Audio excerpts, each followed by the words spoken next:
Retour de la paix à Ithaque.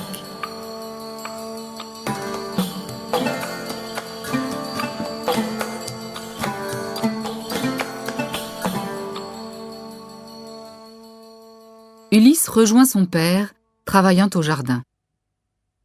Avant de se faire reconnaître, il l'éprouve par des mensonges. Puis Laërte, fou de joie, retrouve son fils.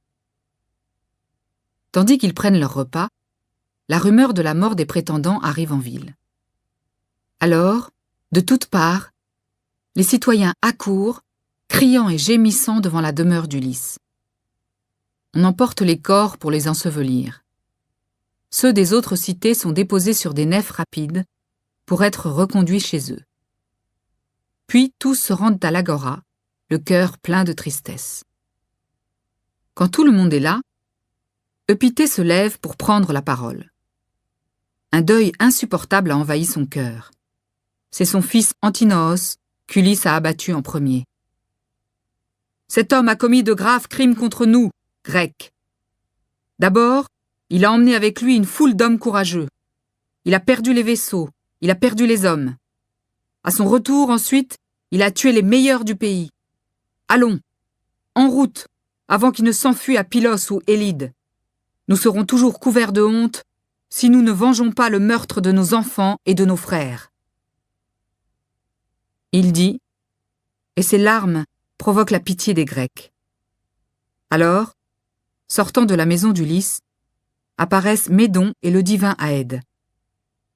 Médon, homme de bon sens, prend la parole et déclare. « Écoutez-moi, gens d'Ithaque. Ulysse a agi avec l'accord des dieux. J'ai vu de mes yeux un dieu debout auprès de lui. Il ressemblait à Mentor, et tantôt encourageait Ulysse, tantôt allait semer le trouble parmi les prétendants. Alors, la peur verte les envahit. Haliternès, fils de Mastor, un sage capable de voir le passé et l'avenir, se lève et dit « Gens d'Ithaque, écoutez ce que j'ai à vous dire. C'est votre lâcheté, amis, qui est la cause de tout.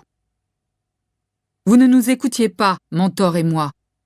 Vous n'avez pas voulu mettre un terme aux excès de vos enfants qui dévoraient les biens et déshonoraient l'épouse du héros qu'ils espéraient ne plus revoir. Maintenant, croyez-moi, ne partons pas, ne nous attirons pas d'autres malheurs. » À ces mots, dans un grand tumulte, plus de la moitié de l'assemblée se lève et se disperse. Mais les autres préfèrent suivre Eupythée et courent chercher des armes. Bientôt, ils sont tous réunis, couverts de bronze, sous les murs de la grande ville. Alors, Athéna interroge Zeus, fils de Cronos. « Fils de Cronos, maître souverain, quel est ton dessein? Vas-tu faire durer cette funeste guerre ou rétablir la paix entre eux ?» Celui qui sait rallier les nuages répond. « Mon enfant, pourquoi me poses-tu cette question? Puisque le noble Ulysse a châtié les prétendants, qu'il continue à régner. Faisons oublier le meurtre des fils et des frères et que l'amitié renaisse entre eux comme autrefois. » À ces mots, Athéna redouble d'ardeur, elle bondit des cimes de l'Olympe. Ulysse est prévenu de l'attaque des gens d'Ithaque. Tous s'arment pour se préparer au combat. Alors, Athéna, la déesse à l'œil étincelant, s'approche de Laërte et lui dit « Fils d'Arcésios, quand tu auras prié Zeus et sa fille aux yeux étincelants, brandis ta lance et jette-la. » Par ces mots, Athéna insuffle au vieillard une grande force. Il jette sa lance et touche Eupythée à travers son casque de bronze. Alors, Ulysse et Télémaque partent à l'assaut des premiers rangs, et ils les auraient tous massacrés si Athéna n'avait élevé la voix et arrêté l'armée.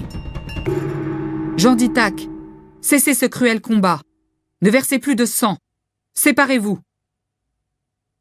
La terreur fait tomber les armes de leurs mains. Ulysse pousse un cri épouvantable et bondit sur eux comme un aigle du ciel. Mais le fils de Cronos fait tomber la foudre aux pieds de la déesse, et Athéna dit à Ulysse « Arrête, Ne prolonge pas cette lutte qui n'épargne personne, de peur que Zeus ne se mette en colère. » Ainsi dit-il, et Ulysse obéit. Son cœur se réjouit, et Athéna, ayant emprunté la voix et l'allure de Mentor, scelle entre les deux camps une durable paix.